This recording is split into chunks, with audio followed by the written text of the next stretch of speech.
Welcome back to Financial Therapy. It's not just about the money. I'm personal financial planner, columnist, and financial therapist Rick Kahler.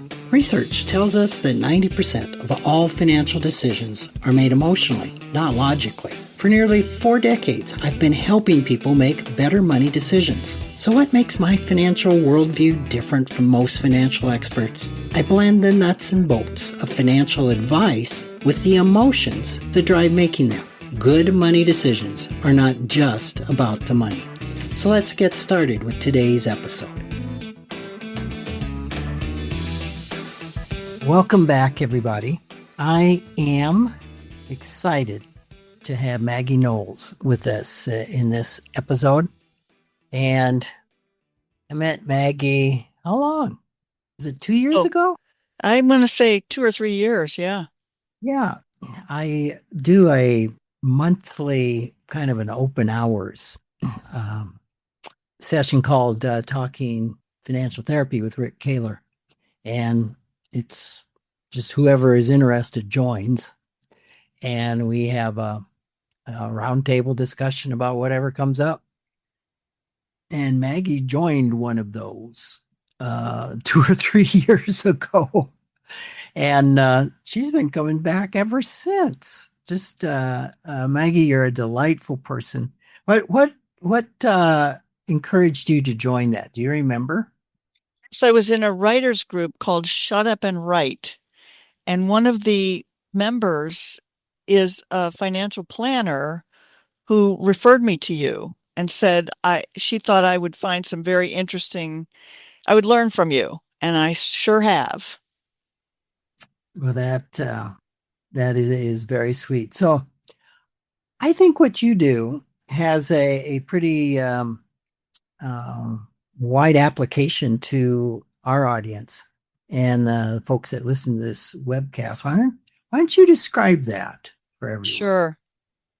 Thank you so much. I have a business as a daily money manager, which means that I serve as kind of the official hired person that normally might be the middle-aged daughter who makes sure that her parents' bills get paid and that nobody's defrauding them and that they're taken care of financially. So I go, different people, different daily money managers do different things with this kind of job. But what I do is I go and sit at their kitchen table with them. And number one, I make sure that they write the check for $170, not $1,700, which happens, by mistake, or that if they're getting shut-off notices, I make sure those bills are getting paid.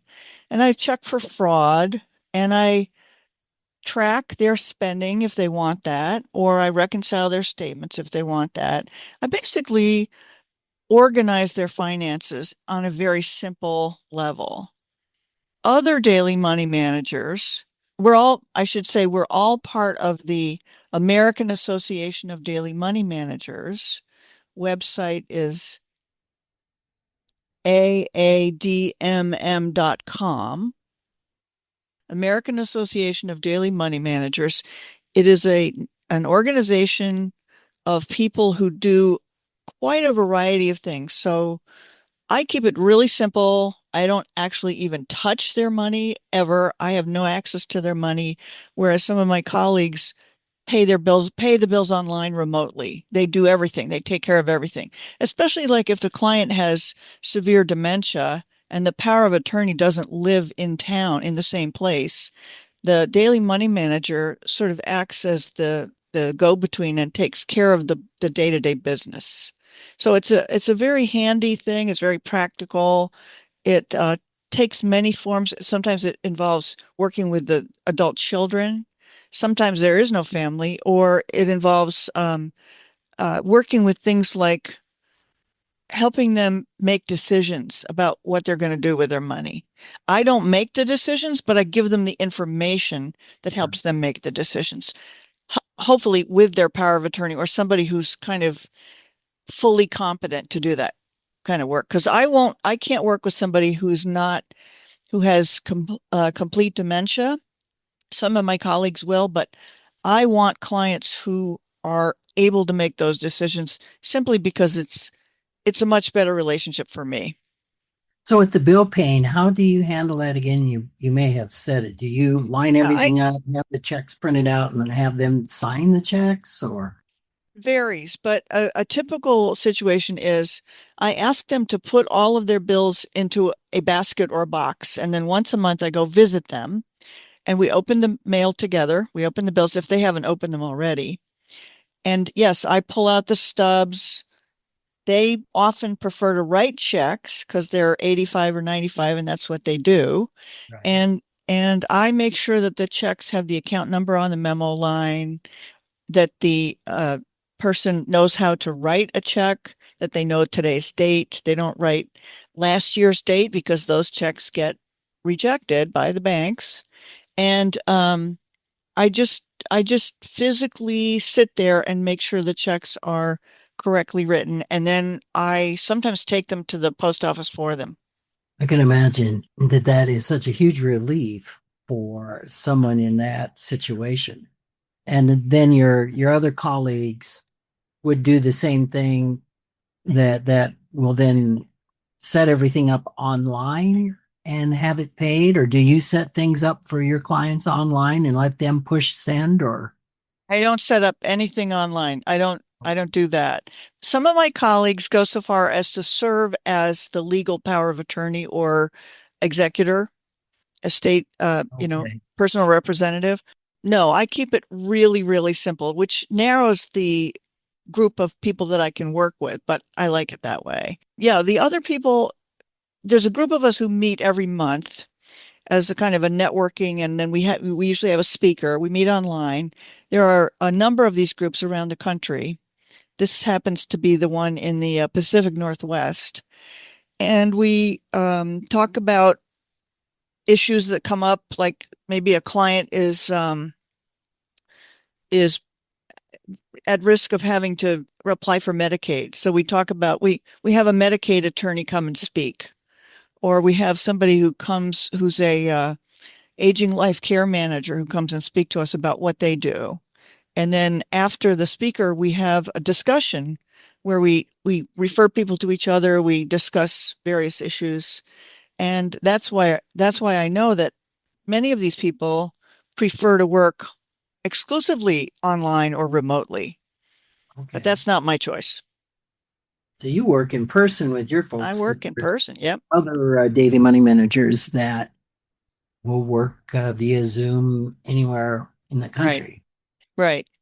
Although most of them are kind of in the at least in the state or in the general area, because there are occasions where you might have to meet your client at a bank, for example, to talk to the banker or to talk Okay. to a financial planner. And I want to say, I meant to say this earlier, that the daily money manager is sometimes the reason that the client is able to stay living in their home, because they may not need help with the other activities of daily living, but if they really can't pay their bills, that is often the trigger for them having to move into some kind of senior living community. And a lot of seniors would prefer to stay in their home. So we facilitate them getting to stay in their home. And that's huge It's because huge. most seniors do want to stay in their home as long as possible. Right. And as you're talking, what really hit me is that your peer group goes far beyond just being bookkeepers Oh yeah. Yeah. because you're It's a big dealing with it's so a big much. role. Yeah. It's a big role.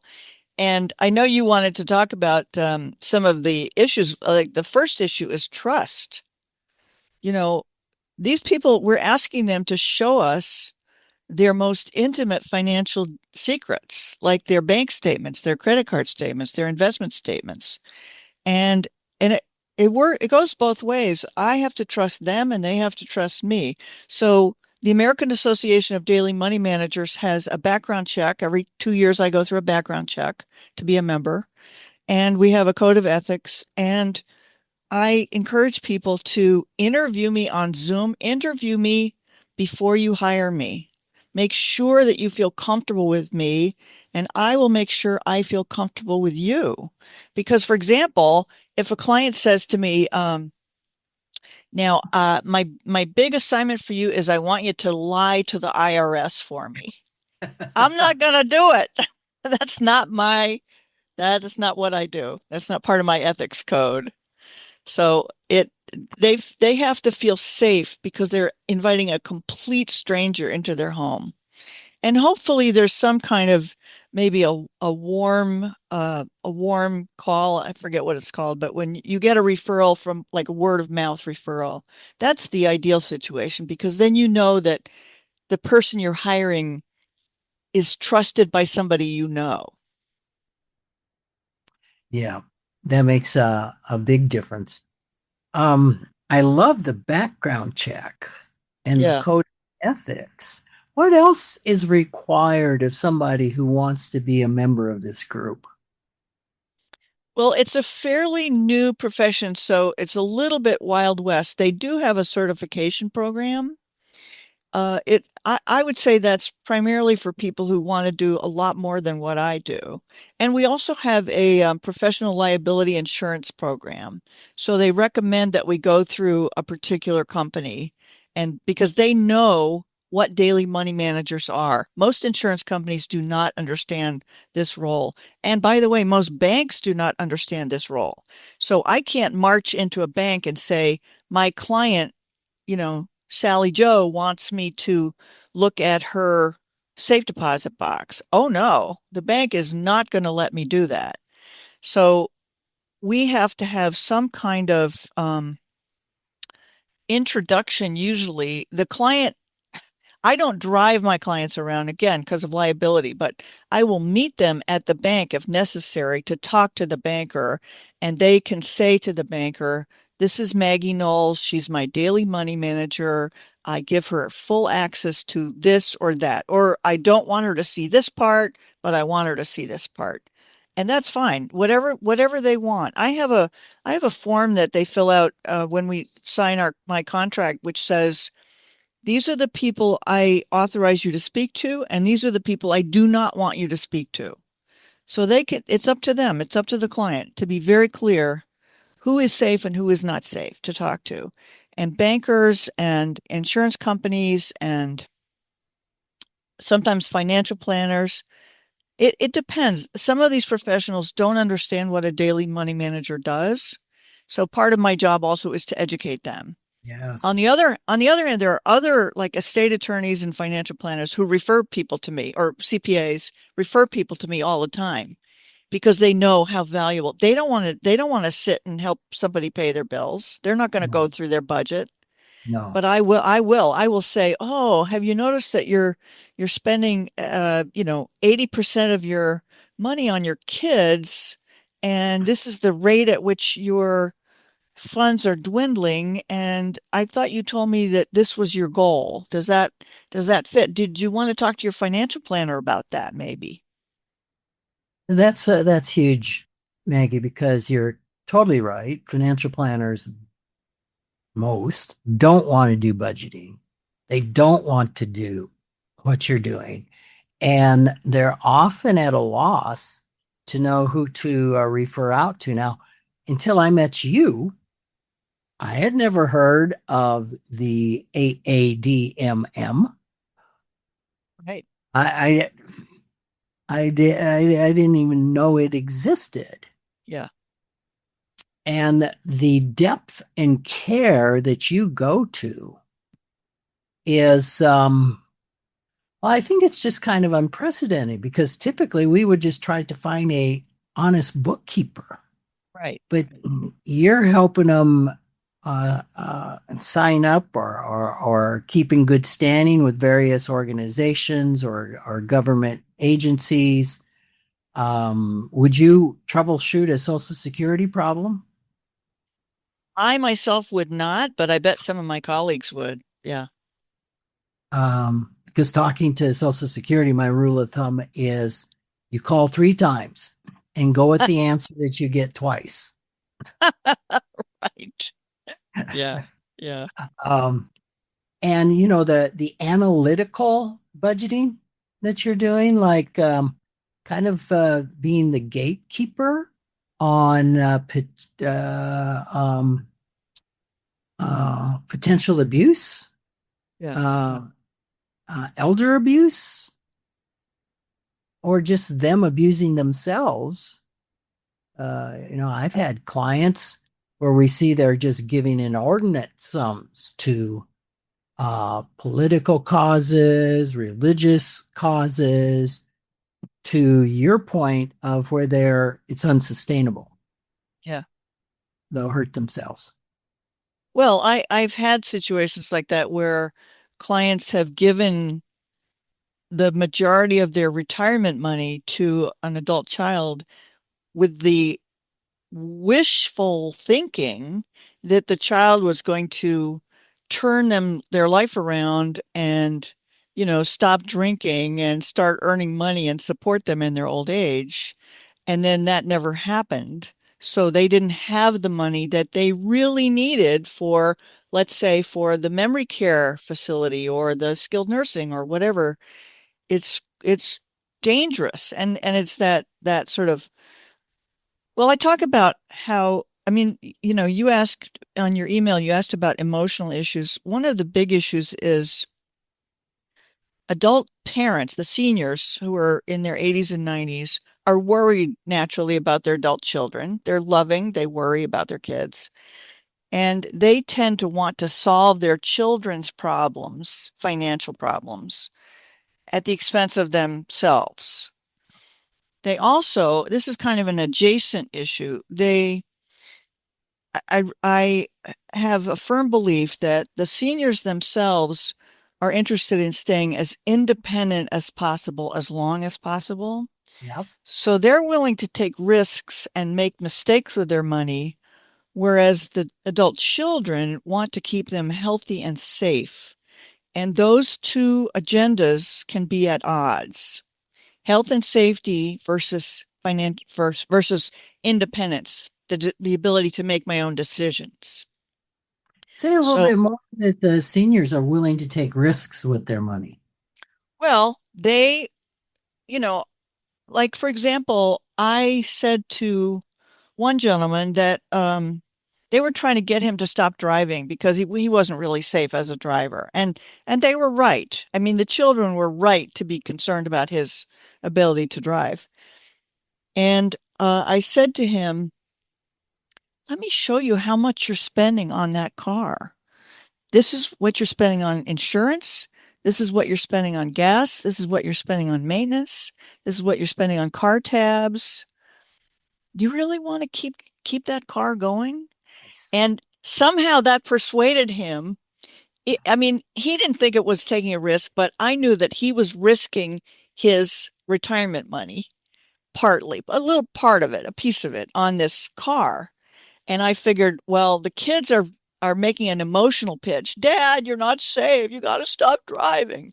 But I was able to come in and say, hey, Mr. So and so, let's look at the numbers. And that was Uh-huh. what sold him. Yes. And, and I also had the thought as you were talking, some people may have a financial planner that can see that or underscore that. But I will bet that you are working with some people that don't have a financial planner. Yeah. And you're the eyes and ears of what's happening to them financially. And it sounds like you're willing to raise the flag when you see something that this could be harmful to you. It's a fine line, Rick, because I'm not a decision maker. I really am kind of a glorified bookkeeper, but I'm also like a detective. Yes. I observe things. And because I am sitting in their home, watching them interact with people around them or Mm, take phone calls from their kids or whatever, mm. I'm looking at the quote dirty laundry. I'm looking at it. I see it. And it's not that I don't have I have my plenty of my own dirty laundry. I'm not judging them, but I'm able to observe things that probably need attention. And sometimes, this isn't part of the role, but I've noticed that it can really help. I had a client who was from Europe, but she lived in my city, but she had no family in this country at all. She had family in Europe, and what I did was I started making it possible for her to see them on a smartphone video call. Now, she hadn't seen these people in 15 years because she only had a landline. She had talked to them on the phone, but she hadn't physically seen them. And that was a wonderful, wonderful. It was about 2 years worth. Once a month, I would go and we would always call her family in Europe, and then we would talk about her finances. Wow. And it made it possible for them to feel like she was being looked after financially. Now, she did have a financial planner, but by the time I got to her, she wasn't really talking to that person very often. That is so valuable. I mean, when you said that, I'm in the home, I'm in the home, right? I'm there, I see it. I just viscerally felt that, wow, that's yeah, on Zoom, you can see a little bit at least of the person, you hear them talking, but being in the home, Yeah, that's a big difference, isn't it? it's a big difference. It makes me, I'm not part of the family, but I'm like the cleaning lady. I'm there often. I'm there very often. So I know them and they know me. And that helps with the trust and the safety. They feel Totally. safe with me. Yeah. And I'm thinking, their planner, very few are going to be in their home. It's very rare that Yeah. I went or go to a home of a client. Yeah. And how powerful is that? What a service. I mean, talking to be about being the eyes and ears of an extended family member, a child, even a financial planner. What a valuable role. Well, and especially if the power of attorney, who is often one of the adult children, if they live at some distance, Right. I had a client who the power of attorney was the daughter, and she lived quite far away. But when she did come to town, we would get together and we would work together for hours at a time to make sure that everything was everything was copacetic, because he wasn't capable of doing anything anymore, her father. And I love this so much because he was really worried about about running out of money. He had a lot of expenses, medical bills and other kinds of bills, and he was all set to apply for Medicaid. Well, not he, but his daughter. The power of attorney was the person who was making these decisions. And we jumped through a lot of hoops, talked to the financial planner, talked to the CPA, talked to the estate attorney, and it got resolved in such an interesting way for me. This man literally thought, and the family thought, he could run out of money, but instead, and this is sad, but it's interesting to me. He died at, I think he was 96, and he left his family a considerable sum of money because he got a buyback. He got his buy-in money back from the senior living community Oh, he okay. had invested in. So with a lot of these communities, you pay a large chunk, and then when you move out, you get a portion of that back. So instead of having to go on Medicaid, he left his family a lot of money, which is great. But if there hadn't been the two of us working closely together, we would never have been able to pull that off. Wow. Maggie, I'm also thinking I wanted to get to this before we run out of time. You have written a book Yes, sir. and it's pretty close to coming out. Is that right? Well, I keep saying it'll only be a short time, but there are a lot of steps. There are a lot of steps. I'm hoping it'll be at least this year, if not within the next few months. Tell us a little bit about what your book is about. Sure. It's about healing your relationship with money. And it's based on all the embarrassing, humiliating, shame producing experiences I've had with money, my own personal. It's a financial tell all and spiritual guide to healing your relationship with money. I call it Face Your Money, Honey, because the key the key is to be mindful. I say the pain of not facing your money is greater than the pain of facing your money. And what do I mean by facing your money? I mean really dealing with the emotional issues attached to your finances. Because as you know, this is your area of expertise. Money brings up so many feelings. So I talk about the feelings, I talk about the relationship dynamics, especially inappropriate rescuing or inappropriately being rescued. Like as a recovering mooch, I mooched on my mother my entire life. And I'm very aware that it would be easy to say, Mom, it's your fault that I mooched on you. But no, I have to take responsibility. So the book is about taking responsibility, facing your money, doing it in baby steps, and using essentially spiritual principles and principles of therapy to heal, get to let go of all that shame. So if anybody, if any listener was wondering, Ricky, you usually don't have technical people on just to talk about what they do in the profession. I think by now they get the they get the link. Yeah. Yeah, and you're a money manager, a daily money manager who really gets it. Yeah. You get the emotional piece. Well, you when you read my book, you will see that there are parts of it that I learned from you. Like you have to be ready to receive education in financial literacy.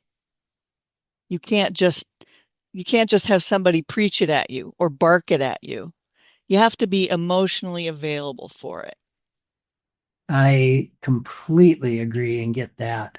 And in fact, I think I used one of your stories that you related on one of our financial therapy calls in a column. Yeah. Yeah. I think you did. And so I guess we'll keep it. It's a phenomenal, that was a phenomenal story. Well, I And essentially I thought that if I was successful, it would kill my mother. yeah, And then the week she died was the week I had the biggest success to date. So the child part of me that, you're talking about internal family systems, the part of me that had that idea as a child that it would kill my mother if I was successful said, "Oh, see, I was right. I killed her by being successful." I know better, but that child part of me doesn't. right. So powerful. Um, well, I hope that book gets out. It'll get out. It'll get out. It's with the copyright attorney right now, so I'm working on that. Oh, great. And again, the name of the book is, Face Your Money, Honey, a financial tell-all and gentle spiritual guide. and will you set that up so it can be pre-ordered, like on Yes, I Amazon? will. Yes, I will. And also, I want to give you my website, and also I want to tell you again the website of the American Association of Daily Money Okay, Managers, which is aadmm.com. American Association of Daily Money Managers.com. There's a button that says find a DMM, and you can plug in your zip code or your state or your city and look for people. perfect. And they also have a lot of information for people who are interested in becoming daily money managers. And I want to make a pitch for this because I think within a couple of years, we're going to have what they're calling the silver tsunami. All of the baby boomers are going to get to the point that they need daily money managers. Yep. We're going to need a lot of people to do the work I do. Nice.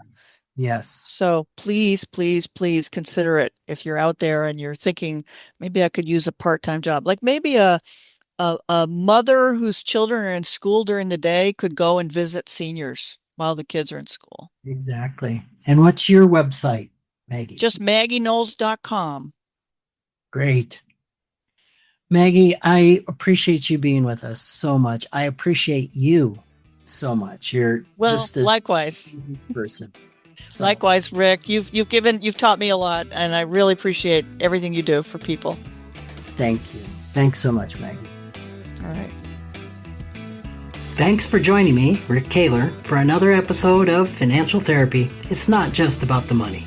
This is where I combine the nuts and bolts of financial advice with the emotions that drive making them.